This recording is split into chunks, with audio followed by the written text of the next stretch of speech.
Today's podcast episode, Podcastville, Thursday, June 9th, about 1:37. Our monthly visit with the food empress of the Blade, Mary Bilyeu, is fine. When's the last time you were here? In the fall? Oh, jeez. I want to say yes. You got to lean closer to the microphone. Yeah, I want to say it was yes. Because last time our schedules were off and I had to call from work and it sounded like I was in some cavern somewhere. And I know I've done a few from home. Mm-hmm. So, yeah, I want to say it's been a while. Well, one, it's good to see you. It's good to see you, too. And it's great to not have to deal with the technical difficulties that I don't know why I have through. so many It doesn't matter whether we use my laptop, whether we use my phone. You guys have even adjusted the settings on my phone, and we still can't make it work. It's just me. It's been some time. Well, it's good to see you. Yes. You have your list. I made a list of things. Let's just start with the point of contention of the nachos. Do you want to hit that? Nachos, oh God. So Mary and I were just talking about how you probably don't understand her business or news business, and you don't write bill of fare. It's a mystery person. And, That's right. And the bill of fare. I don't even know who does it. The bill of fare piece today was about Cabo Cantina, which was quite a kerfluffle a couple of weeks ago when my dad was in town. We went, and I didn't say it publicly. I hinted at it, but since now people have since the Blade has taken the onus off of me, right. Yes, the 6 nachos I got were from Cabo Cantina. And reading through the piece, it seems like we were of similar mindsets. The margaritas were great. We didn't like this individual nacho stuff, and the food was okay. It was okay. I've been busy today. I've taped a dinner for one. I'm going to be taping a Cheap Eats. I've been running around, so I only saw a few comments on a post this morning. I think people liked the individual nacho concept, and that's not having been there. I can't speak to anything else, the margaritas or whatever, but I can speak to the I don't want 6 individual nachos staring back at me on my plate concept. Yeah, it looks it's like kind of like a prison meal, and you and I like the mountainous nachos. You want the piled, like sliding off the plate pile of nachos. Where it's so big and it's usually it's under the appetizers, but most Mexican places I go to, you're going to get, that $13 mountain, and you're probably not going to finish it. And that was the other aspect, which I don't even think I had brought up with the 6. Mm-hmm. The value is garbage because they're like $1.50 a piece. Yeah. Which, I mean, I can't. Again, I've not been there, so I can't speak to what you get on top, how generous the toppings are. I mean, they looked fairly generous. How much of that is refried beans and how much of that is chicken and cheese, I don't know. But the beauty of the mountain is, first of all, you start eating with your eyes. So you see this mound that would feed a family of 4 coming at you, and you're like, ooh, that looks so exciting. And you see the beans, and you see the cheese dripping, and you see the jalapenos falling off, and you see the dollops of guacamole and sour cream, and you see this whole mass of beautiful stuff. And it's an eat your own adventure. Mm-hmm. Each bite is going to be, this one's going to be a little crispier. This one got lost at the bottom, so it doesn't have the toppings on top. So you dunk it into the toppings and you make it what you want. And instead of just being the same bite each and every time. So each of those chips, I'm guessing, is what? 2 bites, depending upon who you are. Some people might make them 1. Yeah. 6 chips, 2 bites, that's 12 bites that are all going to be exactly the same. You get the mound of nachos. It's a party. Yeah. Every bite is different. Yeah. And also, if you're sharing with somebody, you get a good idea of their character, of which ones they're going for, and how quickly, and if they complain that the last chip you can have it because it's soggy and it's mixed with guacamole and salt, like eat it, like you should have eaten faster. It's still delicious. That's right. This is on you, honey. Yeah. How generous are they? Do they share the guacamole because that's the more expensive, precious commodity, or are they hoarding that for themselves? You can learn a lot about somebody with that's that. Right. Did you like the nachos? All of the construction aside, the stuff on there was good, but they were basic chips. There was nothing to write home about. Like when I go to Poco Loco, Yeah. everybody says you can always eat, you can eat the chips and salsa for the whole meal. You can because it's volume. But like places like that, and I can't think of any other off the top of my head, like the chips are really, really good. Mm-hmm. These were basic chips, like convenience store chips that I had, which added to the disappointment. That's too bad. Now, we did a cheap eats some months ago at El Tipico. And, well, if you saw it, we had like an entire table full of food. I mean, even aside from what we ordered, they were so generous. They wanted us to try things. And one of the things they had is they had like 5 different salsas to go with the chips. So first of all, the chips are freshly baked, not freshly fried. So good. You can tell that they didn't just open a bag. But beyond that, there was the pico, which is very chunky. There was I think a jalapeno salsa. There was the one that you got to watch to the end of this one because it's part of the blooper reel. It was a habanero, and it wasn't even a full-on habanero because they couldn't get enough of the pepper. So it's a mix of habanero and jalapeno, like thumbnail size. It like lights your mouth up, and each of those is freshly made. It's not out of a jar, and it just makes the most tremendous difference. Even something as simple as chips and salsa in the right hands is done well. Mm-hmm. And that speaks. You talk about the character of the person you're dining with. This speaks to the character of the restaurant. Yeah. All right, we'll go back and forth on our lists. All right. Let me go first. Okay. I have not heard anything. Like none of the content or whatever came my way, and it seemed like you chastised me for not watching the Food Network on Sunday night. We had a Toledo team on the Food Network on Sunday night. Everybody should have been watching. So give me the review of what happened. So this was the Great Food Truck Race. So they take 9 trucks, and each has a different theme, a different cuisine. And they're out in California this season. They rotate around different locations each season. This is a 15th season.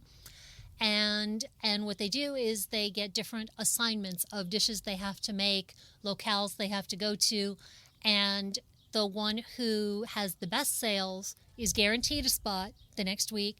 The one with the lowest sales has to go home. So Toledo's own, maybe Cheese born with it, drag queen owned truck. It is just like the Partridge Family bus with glitter. It is so fabulous. It's all mac and cheese and it's drag queens. Come on, there is nowhere to go wrong here. Nowhere to go wrong, and it's Toledo's own. That's a heck of a haul to get the food truck from here all the way out, I think, to Laguna Beach in California. They're provided with trucks. That's great. And so that was one of the issues that Sugar Vermont, who's the lead of the team. There's also Mahogany Rain and Keith Logie. That's our threesome team here. One of the problems they had is that, they're used to and Sugar would tell me, their old truck was a rinky-dink kind of truck, but it kind of worked for them, and she'd only just been doing this for like 3 months before getting on the show. So all of a sudden you get this new truck. Like, they don't even know how to turn on the burners. And the time is ticking down, and like the 3 of them are there trying to figure out how to turn on the burner. And Mahogany finally realizes you got to turn on the propane and how to do it.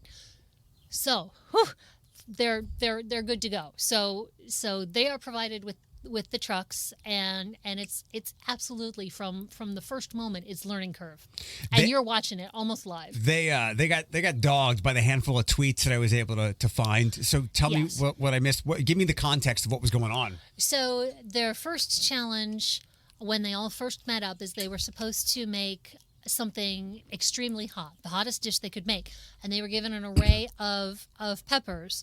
So right there was some strategy involved. You could get jalapenos, poblanos, which are not, well, jalapenos are a little, you never know quite what you're going to get. Poblanos are tame. Went all the way up to habanero and ghost pepper. So you're watching the teams pick which pepper they want to use, and it's like, people, the assignment was the hottest thing you could make. Why are you on the low end of the spectrum here? You need to be on the fire end of the spectrum. So right there, you knew that, you got a feel for how well people were paying attention.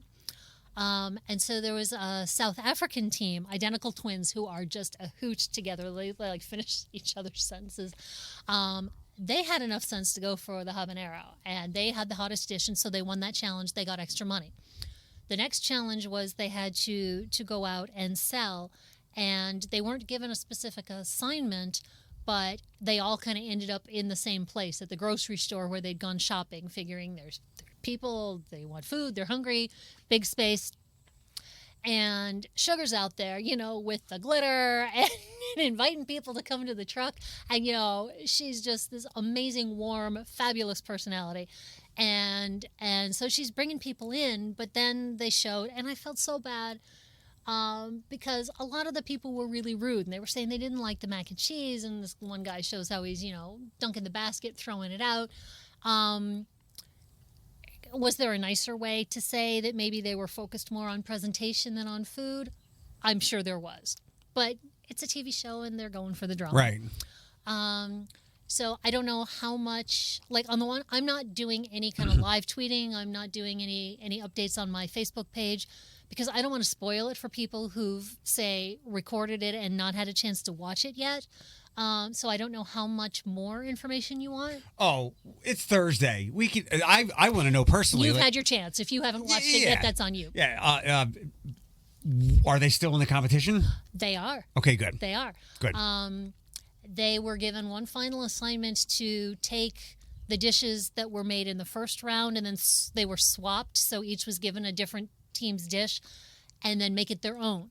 And so 2 different teams were almost neck and neck. And if the other team had priced it at $20 instead of $19, they sold the same amount, they would have made more money. Sugar's a smart girl. Sugar priced it at $20, got the extra money. They made $3,000 in the competition, and they were the ones guaranteed to get a spot next week. With the caveat, though, you got to step up the mac and cheese because we had a lot of complaints. Okay. So I had interviewed Sugar and Keith for a preview story, and Sugar said that Tyler Florence, the host, was just wonderful, absolutely wonderful, and he gave them a lot of pointers about making bechamel sauce. It's a white sauce with butter and flour and milk, and then incorporating that, and so kind of merging those tips with her family recipe. She said that they're really proud of what they got now. My heart is set on them winning this. I intend to watch every week. I am so rooting for them. They are so fabulous. They have worked so hard at this. Sugar used to be a paraprofessional at the autism school. And, of course, school shut down during the pandemic, and that's really how she's invented herself here with the truck. So I wish them a thousand times good luck, and you got to tune in on Sunday. I'll likely be asleep. That's why I go to Then Twitter. you got to record it. I can't record it. I don't have that. I'm sure I can go into the app maybe and watch it on demand. What is it? It's on Discovery Plus. Okay. I do not have the 10,000 different new streaming services because you'd spend more than you did on cable if you did. So it was nice to see that everything coalesced with really good timing for them. And I don't know. Again, I'm just like off the grid. I didn't hear anything. My social networks, Facebook and whatnot, didn't feed me their stuff. But I'm guessing with all the great press that they got, because you did a great story, and I think one of the other news stations did. Channel 11 did. Yeah, it all. The City Paper, I think. Coalesced really well for the Old West End Festival weekend. And I was wondering if there were just scores of people waiting to come see them and eat with the press. They sold out the first day, I think. Good. Well, I'm glad they're still going. I have another food truck thing to get to, a philosophical thing, but what's on your list? Well, that was the number one on my list. We covered the nachos. In posting about the nachos this morning, I think it was this morning, maybe it was a different post, you had made mention of the right way to eat fries is with the ketchup on instead of dipping. Explain that. I like messy stuff. And I think you maximize the ketchup because if you're just dipping, there's always going to be something left. So I like a big mess. In fact, one thing that I really fell in love with when I first moved out to the Midwest in Cody Islands back in the early 2000s were chili cheese fries. Yes. So as if there wasn't enough on the fries already, I would douse it in ketchup as well. On chili cheese fries? Yeah. Okay. Yeah, it was a big sloppy mess. Have you tried mustard? No. Okay. No, I'm not a big mustard person. Very selective with mustard. Okay. But yeah, ketchup on my chili cheese fries, big sloppy mess. But I'm definitely like to put the ketchup on the fries. Now, see, my thinking with that is when I've had that is there are spots that have too much ketchup and spots that don't have enough ketchup, and I have more control if I'm dipping into the ketchup. But rather than ketchup, I'd rather have mayonnaise. For what? Fries? For fries. It's Belgian style. Ooh. Oh my God, no, it's so good. It's so good. Or you know what's really good is like if you have like a garlic aioli. Okay. Yes. Now we're getting fancy. Not that fancy. Just add a little garlic to your mayonnaise. Give me a restaurant where you would Fridays. Let's just say you go to Fridays for whatever reason. Would you ask them to give you mayonnaise to dip the fries in? I don't know that I would make a special request. Okay. But there would probably be mayonnaise on my burger, and if that were in the little cup on the side, I would smear a little on the burger and then use the rest for Okay. I use mayo far more as a topping than or for like tuna fish sometimes. Yeah. Okay, I'm up next. Yes. To your point of sugar pivoting, as many people did, I have a question for you. All right. And the answer will sort itself out one way or another. This is just the way it is. It's similar to how I say there's almost too much to do on weekends here now. Yes. And not everything is going to survive. Do we have too many food trucks here in the area? I don't think so. Okay. I don't think so. We have a really, really nice variety. And, it's only within the last 8 years that I've been here that the food trucks have really started to thrive. In fact, I did a story early on. There was a lot of controversy about the food trucks. They were just getting started. There was a food truck association. The brick and mortar restaurants were understandably a little leery that the food trucks, particularly in the summer, would take some business away from them. I remember there were a lot of constraints and loopholes and logistics and all of that complication. That seems to have all been freed up. Mm-hmm. So, yes, we have a huge slew because there's not only on Facebook the Toledo To Go page promoting, that started during the pandemic to promote all the places that were still open, that were doing delivery and pickup and whatnot, but there's also specifically a food truck page.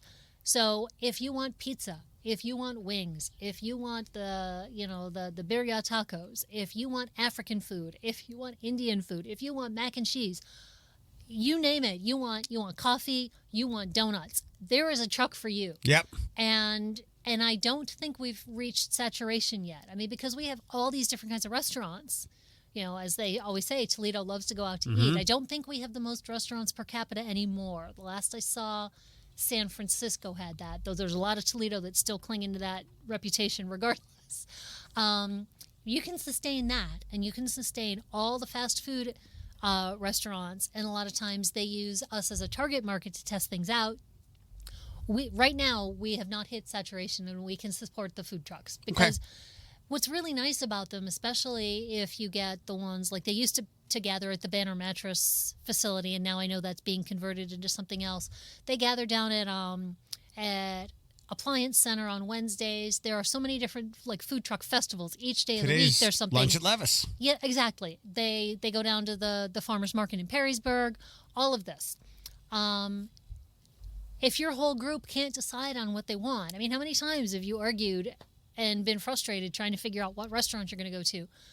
The food trucks are there for you. Mm-hmm. You can go get, the tacos. I'll go get the burger. Somebody else can get the vegan food. Meet up at the table and everybody's happy. It's fabulous. When I talk about events, whether they're ones I'm connected to or ones I think they might be of interest, I always make sure, the food trucks are the star of the event. People follow food trucks like they used to follow, maybe they still do, follow bands and musical artists and things like that. Exactly, you're a groupie. It's weird. When this boom began to go, I don't know, maybe 2015, 2016, definitely before the pandemic, I tried to keep my elitism in my back pocket. Mm-hmm. And maybe it was partly an East Coast thing. I think people are familiar with food trucks, food carts, like they see in New York City shows. You watch Law and Order, they're buying stuff from. You get the hot dogs, the pretzels. Yeah. When I was familiar with what we have going on now. Mm-hmm. I was able to enjoy when I was a kid growing up in Philadelphia. When I went to Temple University, they had food trucks there all the time. And it was like a time machine. Like everything that you just named, any really super niche kind of food, they had a food truck for it on campus somewhere. And it was eye-opening to me to see people so stunned and surprised to have delicious niche or just pizza kind of foods in food trucks proliferate everywhere. Now I'm like, I had this every day when I went to class, if I went to class. Well, there's this notion that the trends start on the coasts and work their way to the center. Of course, the coasts have tried to claim that whole, farm to table nonsense. You know what? The Midwest was growing food and raising food long time ago. So, of course, was the East Coast where everything started. But nonetheless, the food truck trend, though, has definitely worked its way from the coasts. Like you say, in Philly, in New York, they've had it. Roy Choi, the chef, is considered sort of the godfather of the food trucks, having started the fusion Korean-style tacos out in L.A. It took a little while to come here, but we're ready for it. We're having a ball. Yeah. I wonder how many... I'd like to ask, I'd like to do focus groups and go, when's the last time, have you been to more restaurants, like eating restaurants, or eating at more food trucks recently? Because it's fascinating and I want to see what people's behavior is. So, definitely, yeah. What's next on your list? Let's see, we've covered much of it. The walleye. Now, we had said last time that we're not huge hockey fans, but gotta love the walleye. It's good. Brought it back last night. It's good for content. Yes. I mean, it gives me something to talk about. So yeah, and they're going to be home next week. Whether or not they're playing any more games, we will find out as soon as Friday night. So. Yes. I like David Briggs's piece. It must have been on Monday when he was talking about conspiracy theories. He, like the diehard walleye fans, and I know Coach Watson has played into this a bunch because the walleye, I guess, have committed or been called for lots of penalties during this playoff run. And I don't know if David mentioned this, but I mentioned it on the air the other day. If there was any kind of conspiracy, it would be for the walleye to reward such a brilliant organization and its fans. Like, it should be a march to the penalty box for the other team so that the walleye, because they are a great organization, and for the league to reward them for 8,500 people there every night and being a great part of the economy, a great tenant, a great neighbor, a great thing in the community. They are. It should be a march to the penalty box. It should be like, you pull the other goalie for whatever, throw all the other goalies out for the Florida Everblades, and they have to play without goalies. It would be a reverse conspiracy, not against the walleye. You make perfect sense. Thank you. Can I say I love the name the Everblades, by the way? There was I forget, there was a digital billboard at Talmadge and Monroe the other day, and it was taking a shot at the Everblades. I think it was like the Ever Raid, but it made me smirk, and it's been great. I mean, there's no one who this isn't good for. It's good for downtown. Yep. It's good for people. Like, it's such a... I know we use the word transactional relationship in a derogatory way, but it's such that because we support them, they support us. It goes back and forth. Exactly. We get a great organization because we're great fans, and it just goes back in this circle. It's great. That place is so electric, and I think at times... There is such a difference downtown. I don't work downtown a lot. I'm only down there Monday afternoons and Fridays. But when I am there, say on a Friday, and I'm leaving after 5, it sounds so cliched, but it is so electric. Mm-hmm. You leave work and you see people coming down, and you see people walking to the arena, and you see them excited, and they've got their jerseys on, and it's like Toledo just is coming alive because of this. It probably trickles down from Detroit and Hockeytown, and the Red Wings have been good for quite some time. And I am a novice when it comes to NHL knowledge. Mm-hmm. And it's different because there's only 8,500 people, and, big NHL arenas are so much bigger. True. But I would put the electricity for our games, and granted, it's a little different because they're on the weekend, so you can get a little more sauced up than a Tuesday night, up at the Joe diehards Louis. are still there getting sauced up anyway. Yeah. But I would say that there are some nights for the lesser franchises in the NHL. the Phoenix Coyotes. So they got kicked out of their big arena, and they have to play at Arizona State's arena, which is like 5,500 people. Okay, this is I had no idea. This is the perfect corollary. Like they're the bottom rung team of fan support in the league. And you could put the Walleye there. You could put us there, and Yes. we're more electric. We're more energized. We're more interested. And now, look, there's a lot of like community reasons and whatnot, but we have the Walleye are a professional organization, but it has, like you said, NHL level electricity on most game nights. It's fabulous for the city. It really is. Next up, you're working on a couple of things. You're doing festival foods. I think this was 2 Sundays ago. You were going to festival foods? I had mentioned, that festivals are starting to come back. So Our Lady of Perpetual Help had its festival with the Polish dinner on that Sunday night. My friend Paul has inherited the job of making the sauerkraut from his dad, and it's not just to like dump the can and heat the sauerkraut. Like there's bacon. There's like it's like a dinner unto itself. Just this sauerkraut. Most Blessed Sacrament Parish had their weekend festival. They had a Sunday special Polish dinner as well. Beer and Bacon is coming up on the east side at the Hungarian Club. I know the Pizza Palooza is coming up. Guaranteed to be the hottest day of the year. That and the Hindu Festival. That's Sunday night, right? That's a Sunday. Yeah. Is it the same weekend? I don't think so, because they're both held at Centennial Terrace. I've never been. I'd like to go. Every time I've been to Pizza Palooza, it has been scorching hot. Thankfully, not humid, but that place is like, I mean, there's the quarry right there, and it's all open, so it kind of sucks in the sun. And it's all like cement. Yes. Somebody's like, Eric, it's the middle of July. Of course it's going to be hot. So you're like the loaf of bread baking in the little close, yes. you know? You're the browning cheese. Somebody's going to say, Eric, it's July. Of course it's going to be hot. No. I mean like 97 and scorching hot. But Well, it's like the Ann Arbor Art Fair. It's not art fair unless it hits 100 and a tornado warning comes through. I mean, there are just some givens. When is that on the calendar? It's the third full week of July, I believe. And it's a Wednesday through Saturday, Wednesday through Sunday. I've lost track now.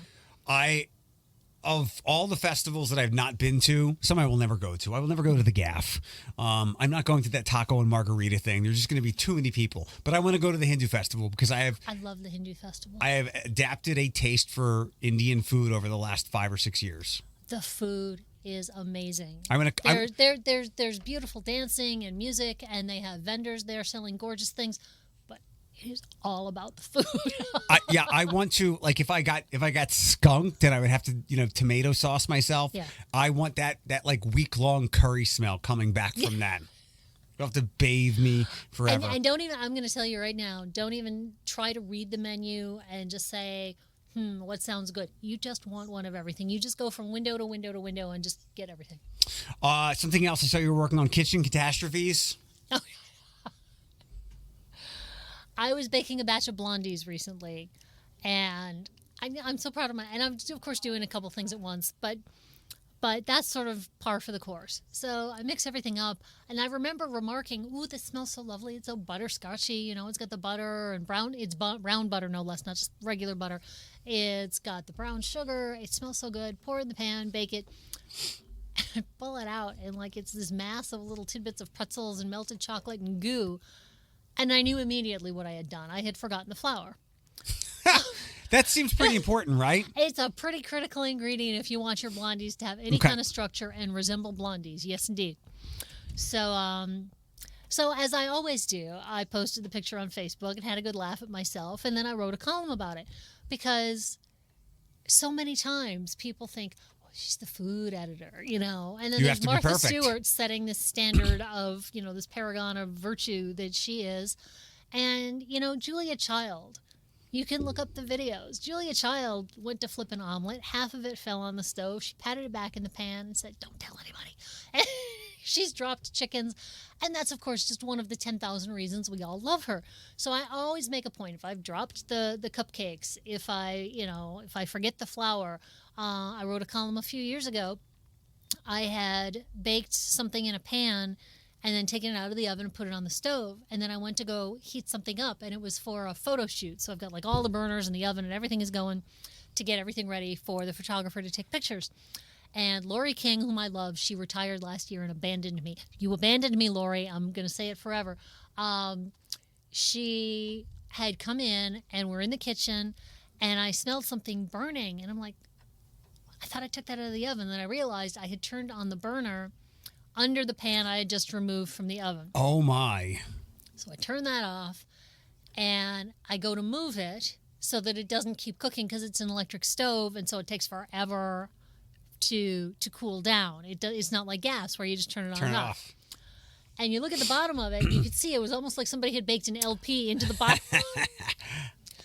And I move it, and Lori and I are standing there, and the next thing we hear this boom. And there's glass everywhere. And I instinctively go to cover Lori and make sure that she's okay, and she was, thank God.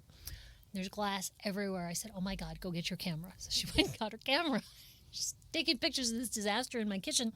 And I wrote about that because kitchen safety is really important. Mm-hmm. And it, you know, I had too much going on. I wasn't paying attention. You know, a lot of times people will put like the wooden spoon near the burner, or the towel gets near the burner. And I'm here to say, you know what? This stuff happens to me too. Pay attention while you're baking so you don't forget the flour. Pay attention that you're not, you know, doing something dangerous. And I like to think it makes me relatable, because then when I post it on Facebook, people tell me their stories. And the only people that this kind of thing doesn't happen to is the people who don't cook. Right. Do you have a similar story of a kitchen disaster? Nothing of my own doing, but I have a friend's that you might like, and I don't think this has ever come your way before. My friend blew up her kitchen. And you will never, I could give you 100 guesses, and you will never guess the kind of common food that caused the destruction. Hard-boiled eggs. Seriously? She was making hard-boiled eggs. Okay. Doing mom stuff. She got a call from her mom, and her mom said, let's go grab lunch. They went and grabbed lunch. The eggs were still cooking? Still boiling, and boom. How much damage was done? Whatever it cost to rebuild the kitchen. That bad? Yeah. I mean, thank God they were out. Yeah. Or my first question would have been, how badly were they injured? But yeah. But it blew it all up. Blew it all up. Hard-boiled eggs of all things. Like if I said my friend blew up her kitchen, you would think grease fire. Exactly. Something like that. No, hard-boiled eggs. Wow. I have a question for you. Okay. So when my dad was here a couple weeks ago, yes. He likes to eat out, and that was fine. But when I actually really like cooking for people, and that's why one of my favorite things about dating, like I get to cook for people because I hate leftovers. So I cook for my dad. My friend here, Josh, the engineer, I invited him over, so there was no leftovers. And I did one of my, I think, Korean barbecue things. Ooh. And is it Korean barbecue? I think it's one of my Asian recipes. It's either Korean or Taiwanese. Anyway, there's brown sugar. Ooh. With soy sauce and Chinese spice. Very good. Ooh, nice caramelization on yes. I got a bag of brown sugar, and it had Ziploc on it. The Ziploc didn't work. So it's not a big expense, but what's the secret to keeping brown sugar from getting hard in 24 hours? There isn't any, right? You got to keep it sealed tightly. Yeah. You can soften it if you put it in a container. Some people will use some apple, and the same trick works for cookies and things that get stale. It will impart a little bit of that sweetness and apple flavor, which is not a problem with brown sugar. It depends on your cookies, whether you want that. I tend to prefer a piece of bread, and you want like the sort of cheap chintzy bread that's already very moist, because there will be that transference. Whatever is dry will suck up the moisture, and then the bread will be dry, and your brown sugar will be restored. When I do use a recipe, or when I have a recipe with brown sugar, I don't even play around with that mess. I just buy another box because it's like $1. So I don't want that risk. But okay. I don't think I have anything more. Although I was kicking around the idea if we do a mid-year point of words we're going to submit to Lake Superior State. I've lost track of how many words Have I've you? submitted. I have not read the same sites that I have. I've moved over to different websites that I enjoy for reading now. Yeah. So a lot of the buzzwords that irritate the hell out of me are kind of gone, and I haven't really added anything to the list in quite some time. And we have all added words we never wanted to add to our vernacular anyway. Like nobody ever wants to hear inflation ever again, and anything with economics associated, because it's grueling for all of us. It is. Do you have anything else on your list? I think we pretty much covered anything. I mean, the only other thing I was going to talk about was because we were both scheduled to go to a meeting the other night that was in person for the first time ever in the history of this committee that we're on, and I was under the gun of a deadline and I didn't make it. I still would have been late if it had been on Zoom, but Zoom would have saved me the having to be presentable, getting in the car, another 15 minutes of driving. I know that a lot of people are really happy to see things opening up, and to some extent I am. I mean, I know it helps the economy, it helps sociability, mental health. I know it helps a lot of things.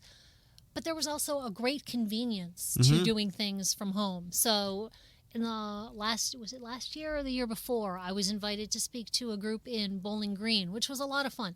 And I love going to speak to groups. And I particularly like doing that in person because there's always the meet and greet ahead of time. There's the schmoozing and the questions afterwards. Exactly. But it would have been, the half hour to Bowling Green, the hour to talk, the 20 minutes or so of schmoozing, another half hour back. So what an hour program turns into like a 3-hour adventure. Yep. Whereas we did it on Zoom. It was for a group of retirees, and so they were being still extra cautious, and everybody was staying home. And it was great. I could do what I needed to do for work, get onto Zoom 5 minutes before I needed to, do my thing, answer questions, shut off Zoom, and get back to what I was doing. And it was an hour 15 minutes. Yeah, I feel like that with my... I'm on the Zeph board, and I think it's a monthly meeting, and then there's like every other month programming meetings, which are far more interesting to me because we get into programming. Like I could give two anythings about the accounting, the numbers, blah, blah, blah. But the programming ones are now all in person, and it's not convenient for me to go to where they are on like Collingwood, just outside of the old West End. When you were downtown, it would have been nothing. But I haven't been downtown since I've been on this, and when I got smacked in the face and they said we're in person, I was like, oh. But we do the calculus.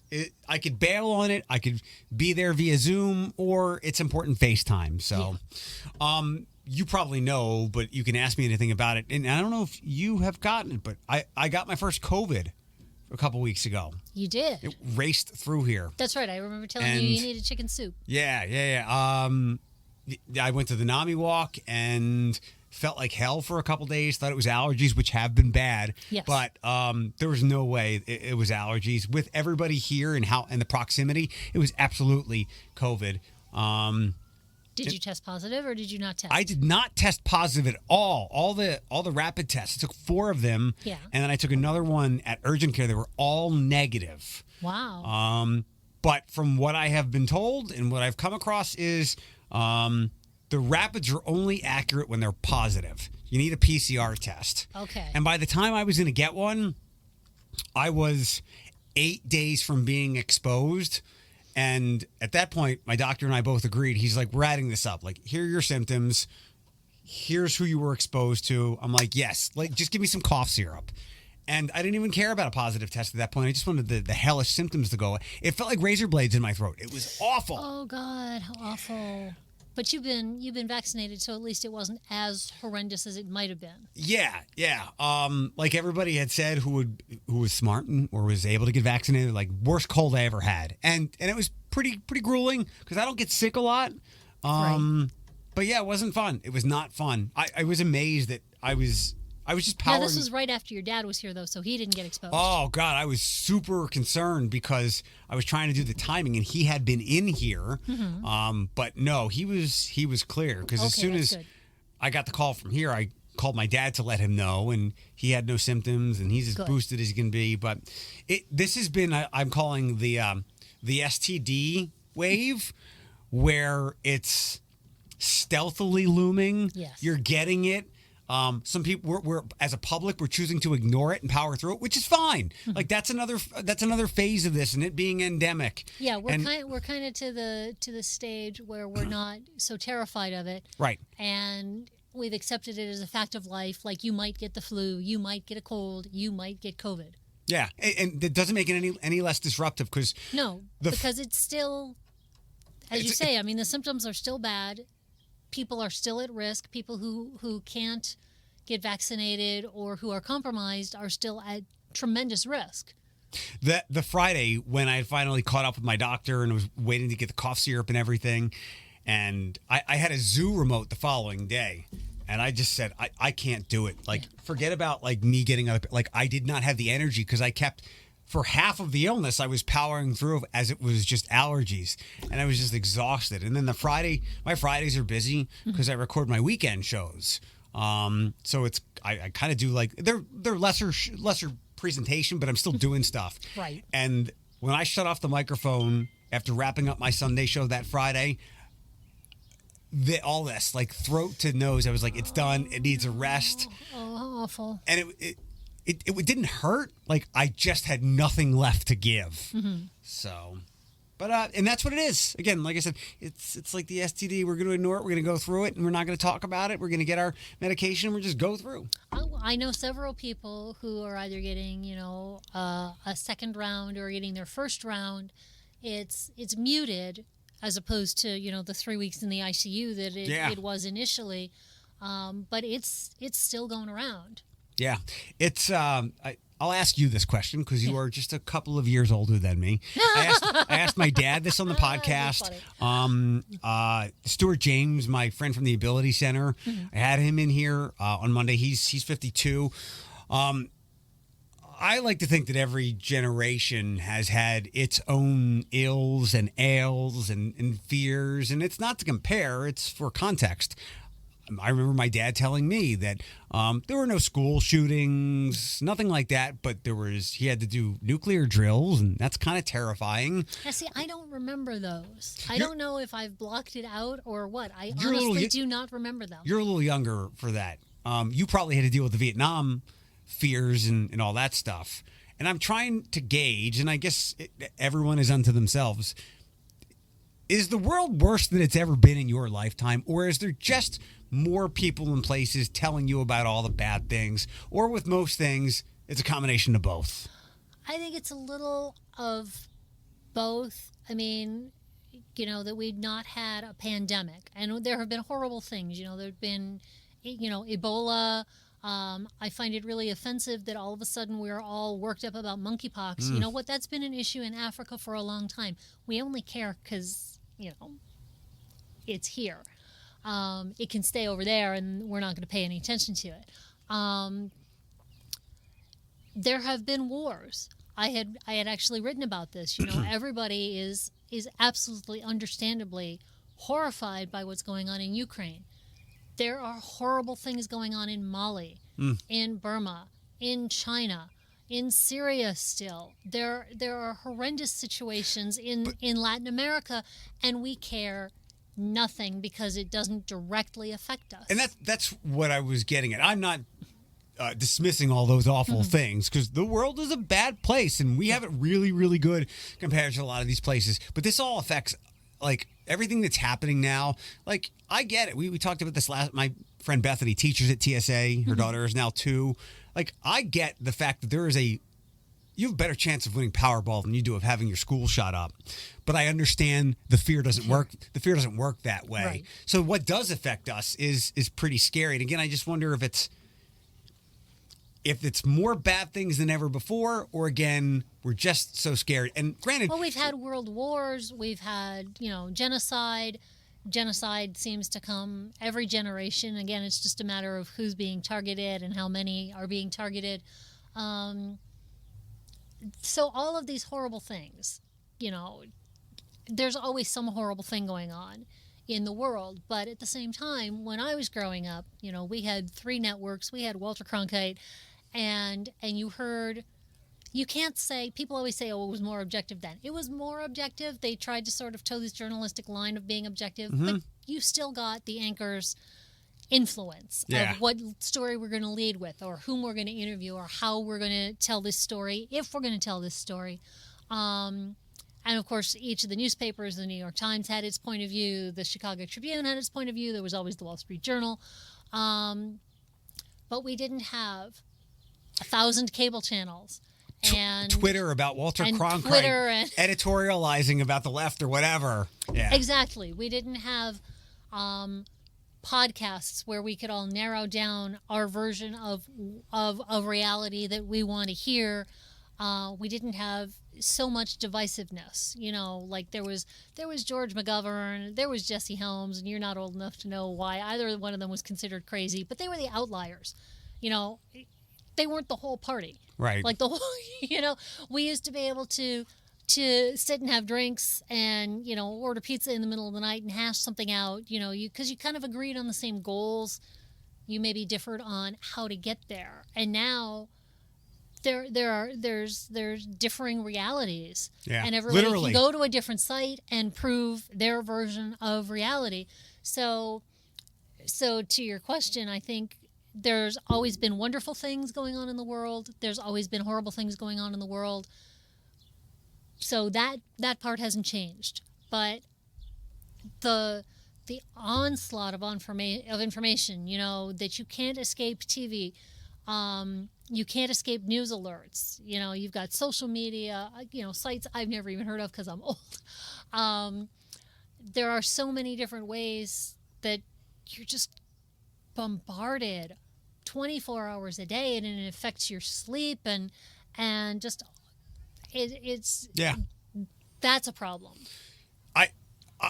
Yes, there's just an infinite amount of voices. It's overwhelming. One thing I got wrong, and we'll wrap up in a couple of minutes. One thing I got wrong was I thought after he was gone, we would move back towards the middle.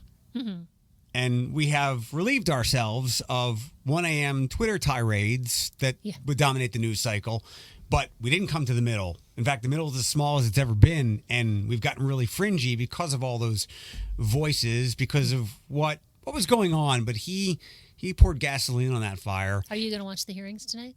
Is this the January 6th stuff? Yeah. Starts tonight. I'll probably follow it on Twitter.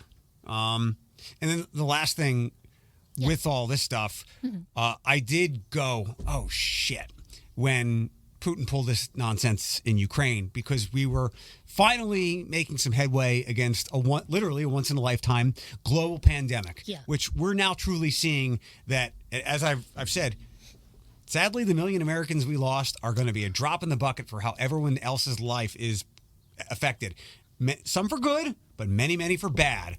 And just as we were getting out of that, he rolled into Ukraine and destabilized the planet when it comes to a lot of food and people gas. Who are already starving, in Africa, in the Middle East.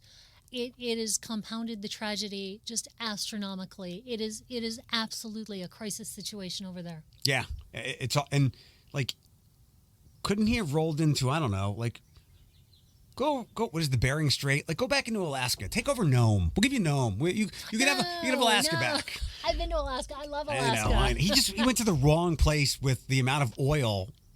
Because I know that the last guy wanted to make us first, and when you do that, well, you run out, and there's a baby formula shortage. You can't ask other people, and it just sucks. It was a cascade effect, and now everybody I don't know about you, but I never thought I would see $4 gas. And the other day my boyfriend Craig, his son lives in Northern California, and we think of $5 gas out there, and it's here, but that's not Biden's fault. Yeah, there are so many factors contributing to that, but it's easy to blame him. People say the distillation of the internet narrative is it's doubled since he's been in office. No, they say all I know is. It's doubled. Yes, that's literally all you know. That's the only thing you know. hopefully we get through this and Yes. people. But we got to end on a positive note. Even What's- if you only got 30 seconds, we got to end Yeah. on some sort of positive note. We can't talk about world tragedies and starvation and COVID and say, all right, next time. You are going to have an amazing surgery. Back to your bare knuckle fighting days, and Craig is going to be so helpful throughout the summertime. And He's listeners such a have submitted sweetheart. stuff, He's right? just such a sweetheart. Good. Yeah. Quickly, what's Yes. preview Sunday for me? What's coming down the pike? This Sunday is the 12th. It's summer. We've got iced tea, variations on iced tea. Interesting. Yes. Give me a little bit more tease of that. I'm intrigued. You don't always just have to drink your iced tea. I've got a sorbet. Okay. I've got a variation on the Long Island iced tea.